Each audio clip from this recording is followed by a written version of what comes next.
Halo, Febri Salman lagi di Orang Jebara. Iya, hari ini kita akan kembali membahas suatu keyboard. Keyboard yang akan kita bahas hari ini adalah Vortex Series GT6. Yes. Ya, kalau sebelumnya beberapa video lalu kita sudah membahas Vortex Series GT8. Jadi Vortex Series GT6 ini ya basically adalah adiknya lah ya. Adiknya dari GT8. Jadi kalau di GT8 itu layoutnya adalah 75% exploded. Kalau GT6 ini menggunakan layout 65% exploded. Oke. Jadi kalau kalian sering dengar rumor-rumornya GTA 6 udah mau keluar, ini mungkin guys ya, cuma nggak ada A-nya. Oke, langsung saja kita masuk ke dalam pertanyaan yang pasti sangat dinanti-nantikan oleh kalian semua. Apakah keyboard ini lebih gasket dari kakaknya si GT8? Dan jawabannya adalah sama aja. Pengimplementasiannya sama persis, masalah-masalahnya juga sama semua. Jadi gue gak bakal mengulang apa yang salah dari gasket mount pada keyboard ini. Kalau kalian mau tahu detailnya, kalian bisa nonton video GTA 8 kemarin itu yang ada di sini nih. Saya taruh sini nih videonya nih ya. Jadi intinya ya seperti kakaknya, keyboard ini gak bisa dibilang gasket mount. Tapi mari kita move on dari topik per gasket-gasketan. Overall keyboard ini ya bagus banget. Buat sekelas harganya ya ini parah guys. Bagus banget. Mulai dari looknya, ini sebenarnya gue nggak sengaja sih gue pesan yang warna putih ini, karena di otak gue udah mikir mau pesan warna hitam. Tapi kok gue malah pesannya warna putih. Lah kok datang warna putih? Gue emang pesannya warna putih. Aduh.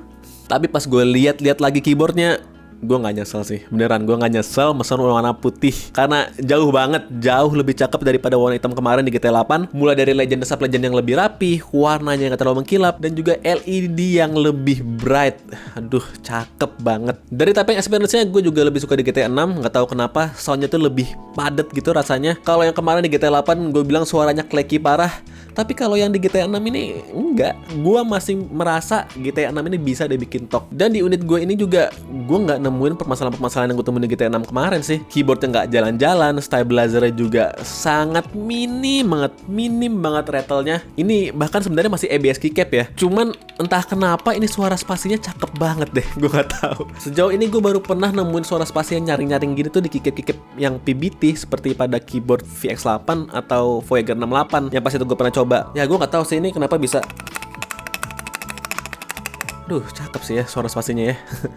Apalagi kalau di modding ini ya. Ini keyboardnya juga masih solid banget, bener-bener. Bahkan ini, aduh, gue pegel banget ini megang karena berat banget ini keyboard. Dan ya itu hal yang bagus kalau menurut gue. Dan di GTA 6 ini nggak ada bautnya ya guys di casingnya. Jadi nggak seperti di GTA 8. Lebih gampang lah buat buka casingnya daripada di GTA 8. Dan kalau harus milih-milih hal yang kurang menurut gue dari keyboard ini, row atas dari keyboard ini masih north facing.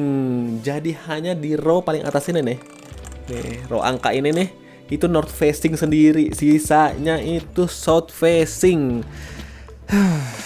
Sayang banget ini. Aduh, hampir sempurna banget ini keyboard. Ya, setelah kemarin sempat muncul maksud 67 dengan orientasi spasi yang kebalik sendiri itu, sekarang muncul lagi yang lebih aneh. Gue nggak ngerti sih alasan teknisnya kenapa mereka harus memilih jalan seperti ini. Kalau sepenglihatan gue sih kayaknya karena nggak ada tempat lagi untuk hot swap soketnya di bawah PCB-nya. Jadi mereka terpaksa bikin north facing biar hot swap soketnya muat. Tapi ya, kalian lihat sendiri deh di B-roll. Row atas yang north facing sendiri tadi itu bikin LED karakter di row paling atasnya itu terang sendiri. Ya kalian ngerti lah ya.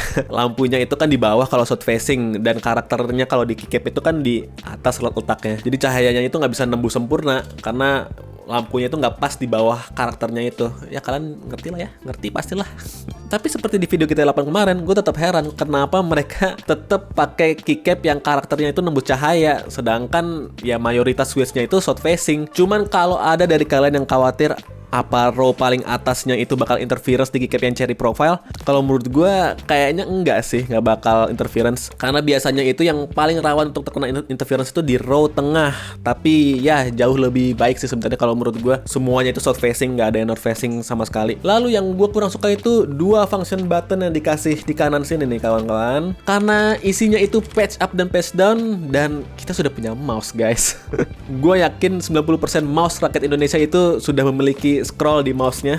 Jadi nggak berguna sih kalau buat gue. Kalau buat gue ya, gue sih lebih suka kalau tombol di atas ini delete, lalu bawahnya itu apa ya, bebas lah kalau bawahnya insert kayak print screen atau apa. Dan berhubung gue sangat butuh tombol delete, jadi gue putuskan untuk ubah tombol patch up-nya menjadi tombol delete pada softwarenya. Jadi sekarang gue punya 2 tombol delete, satu di FN patch down dan satunya lagi di X patch up. X patch up udah kayak band aja. Dan terakhir ya sayang di sini nggak ada tempat buat naruh dongle di belakang ya guys. Kalau di GTA 8 kan kemana nggak ada tuh, di sini. Ya hak kecil lah itu ya. Oke, pembahasan kali ini pendek aja. Intinya gue suka banget sama keyboard yang satu ini dan gue sangat-sangat enjoy pakai keyboard ini buat ngetik maupun main game juga. Untuk speknya kalian bisa lihat di sini.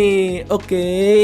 3, 2, 1, selesai. Dan di harga 750.000, gue bisa bilang kalau kalian hilangkan semua ekspektasi kalian tentang gasket-gasketan, ini keyboard bagus dan worth it banget guys. Dan berhubung gue suka banget sama keyboard ini, dan keyboard ini juga toh cukup murah ya. Walaupun sebenarnya sih gue berharap ini keyboard bisa jauh lebih murah dari GTA 8 ya. Ternyata cuma lebih murah 30 ribuan. Jadi ya karena gue suka sama keyboard ini, gue berencana untuk jadiin keyboard ini sebagai keyboard daily gue. Dan oleh sebab itu kita akan modding keyboard ini kawan-kawan. Sudah lama kita tidak modding keyboard ya, gue bakal modding keyboard ini supaya kita bisa mengeluarkan potensi maksimal dari keyboard yang sudah bagus ini kawan-kawan. Dan untuk teaser saja, ini teaser saja ya kawan-kawan ya. Salah satu komponen yang bakal gue ganti itu adalah switch dan keycapnya, karena switchnya itu masih OT muret dan keycapnya itu masih ABS, jadi gantilah ya. Dan berhubung sudah hampir 8 bulan sejak gue mulai debut pada dunia mechanical keyboard, kayaknya sih sudah saatnya gue untuk naik kelas ya. Jadi gue mau sedikit lebih fancy sepertinya untuk modding nanti ini. Dan gue sudah membeli switch Taxi Carrot. Iya, switch ini harga per piece-nya itu sekitar 6 ribuan. Jadi masih ya middle ground lah ya. Belum terlalu fancy tapi nggak budget juga. Dan gue juga udah beli keycap XDA. Ini kayaknya sih keycap clown sih ya. Clone. Ini sih kayaknya keycap clone ya. Cuman gue suka desainnya dan warna orange-nya sangat suka. Orange Jabara harus orange banget. Jadi ya intinya untuk modding keyboard ini kita akan bikin keyboard ini menjadi ultimate orange keyboard. Yes. Tapi casingnya masih putih ya. Tuh. Enggak. Keyboard yang paling orange Jabara banget. Iya. Jadi sebenarnya gue sengaja nggak mau membahas ini keyboard terlalu lama, karena setelah ini gue bakal modding ini keyboard kawan-kawan. Dan modding itu sangat memakan waktu. Salah satu yang paling gue nggak seneng saat modding adalah ngelubing switch. Karena makan waktu banget. Aduh benar-benar. Tapi ya inilah yang harus kita lewati ya kawan-kawan sebagai penghobi keyboard. Oke, sampai bertemu di video berikutnya. Gue bakal berusaha untuk membuat keyboard ini menjadi keyboard yang super cakep dan super orange. Tapi untuk saat ini sekian dari Orang Jabara. Jangan lupa like, subscribe, dan komen. Dan jangan lupa juga untuk share ke teman-teman kalian. Teman-teman yang suka video ini. Saya Orang Jabara pamit undur diri. Tuhan memberkati everybody and bye.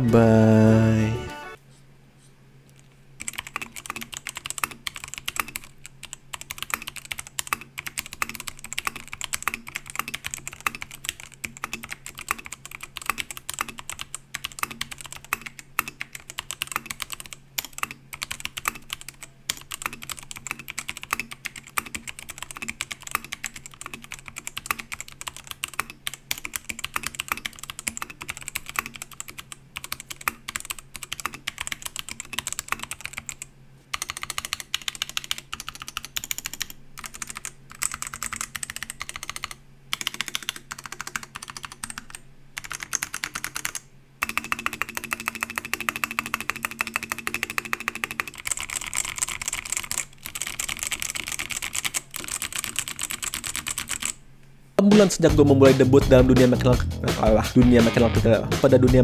keyboard